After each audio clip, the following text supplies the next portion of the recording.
21 दिनों की एक साधना है जिसके बारे में हम चर्चा करेंगे। और ये जो साधना है आप शुक्ल पक्ष का इंतज़ार कीजिएगा। शुक्ल पक्ष के पहले मंगलवार से ही इसको शुरू करना है। बहुत लोग प्रश्न फिर पूछते हैं कि क्या हम कृष्ण पक्ष से कर लें, शनिवार से कर लें। तो देखिए, हनुमान जी की पूजा तो आप कभी भी कर सकते हैं, लेकिन किसी विशेष साधना की जब बात की जा रही है तो जो समय बताया जा रहा है, जो तिथि बताई जा रही है, उसके अनुसार ही कीजिए तो ज़्यादा अच्छा है। क्योंकि एक बार फिर से हम दोहराएंगे कि जो व्यक्ति बता रहा है, जहाँ से ये बातें निकली है, कही गई हैं, उस अनुरूप में उसको स्वीकार कर लिया जाए तो ज़्यादा ये कारगर साबित होती है। इसलिए शुक्ल पक्ष के मंगलवार का इंतज़ार कीजिए। शुक्ल पक्ष के पहले मंगलवार को आपको हनुमान जी के मंदिर में जाना है। ऐसे हनुमान जी के मंदिर में जहाँ पे दक्षिण मुखी हनुमान जी हों, हनुमान जी दक्षिण की तरफ देख रहे हों। ऐसे बहुत सारे मंदिर हैं, मिल जाएंगे, आप कहीं भी ढूंढेंगे तो। हर शहर में है, गाँव में भी है। अगर किसी एक गांव में नहीं है तो 2-4 गांव में कहीं आप देखेंगे तो कोई ना कोई ऐसा मंदिर जरूर होगा जहां हनुमान जी दक्षिण की तरफ देख रहे होंगे और आपका मुख उत्तर की तरफ हो जाएगा।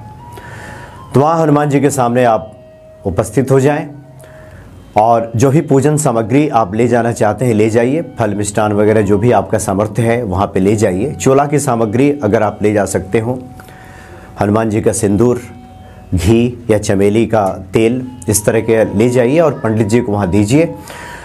या तो वहाँ पंडित जी वहाँ पे हनुमान जी को चोला चढ़ा दें, और नहीं तो कम से कम हनुमान जी के सामने चोला सामग्री अर्पित कर दीजिए। और उसके बाद हनुमान चालीसा का पाठ कर लीजिए। हनुमान चालीसा का एक पाठ करने के बाद वहाँ दीपक वगैरह जला दीजिए। और उसके बाद 2 चौपाइयों की हम चर्चा करेंगे। ये बड़ा ही मतलब शीघ्र फलदायी ये चौपाइयाँ हैं। एक तो है कि विश्व भरण पोषण कर जोई, ताकर नाम भरत अस होई। और दूसरा, कवन सुकाज कठिन जग माही, जो नहीं होए तात तुम पाही। इन दोनों में से कोई भी एक चौपाई को आपको जपते हुए दक्षिण मुखी हनुमान जी की 108 परिक्रमा करना है।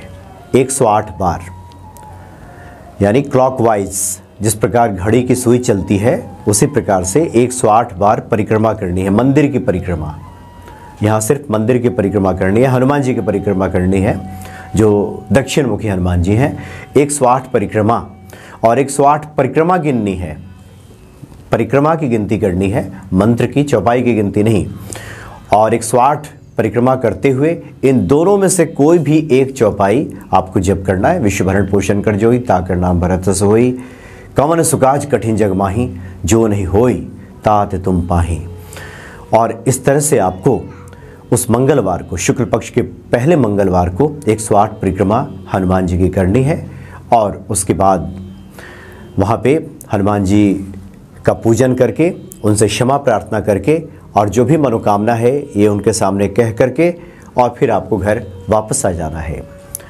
और अगले दिन से फिर मंदिर में नहीं जाना है, अपने घर पे ही जहाँ पे हनुमान जी विराजित हैं वहाँ पे उनका पूजन करके, दीप जला करके, कुछ भोग वगैरह वहाँ चढ़ा करके, अगर आप किशमिश वगैरह भी रखते हैं दाने, या फिर गुड़ चना रखते हैं वही चढ़ा करके वहाँ पे, और लाल आसन बिछा करके, और मूंगे की माला से या फिर लाल चंदन की माला से 11 माला प्रतिदिन उसी चौपाई का जप करना है। 11 माला लाल चंदन की माला से या मूंगे की माला से।